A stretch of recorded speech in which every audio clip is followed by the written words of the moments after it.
Hello అందరికీ welcome back to our channel mom's kitchen. ఈరోజైతే మేము మా ఇంట్లో నెయ్యి ప్రిపేర్ చేసామండి. మేము ఒక 1 వీక్ నుంచి అయితే పాల మీద మీగడ తీసుకుని అయితే ఫ్రిడ్జ్లో స్టోర్ చేసేసుకున్నాము. ఎలా చేస్తామో అయితే మా వీడియోలో మీకు చూపిస్తానండి.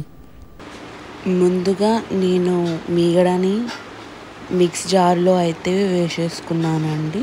వేసేసుకున్నాక నేను కొద్దిగా కూల్ వాటర్ అయితే వేసాను. మిక్స్ జార్లో వేసుకున్నాక నేనైతే మిక్సీ పట్టుకున్నానండి. పట్టుకున్నాక మిక్స్ జార్లో నుంచి వెన్నని తీసి నేను ఒక గిన్నెలో వేసేసుకొని అయితే స్టవ్ వెలిగించుకొని స్టవ్ పైన పెట్టేసుకున్నానండి. సిమ్లో పెట్టుకొని అయితే ఉడికించుకోండి నెయ్యిని.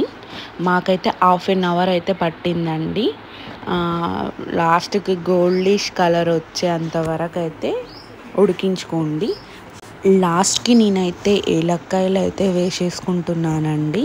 అండ్ ఫైనల్లీ నెయ్యి అయితే రెడీ అయిపోయిందండి. హోమ్ మేడ్ నెయ్యి అంటే ఎంత టేస్టీగా ఉంటుందండి. మీరు కూడా ట్రై చేయండి. And like, share and subscribe to our channel.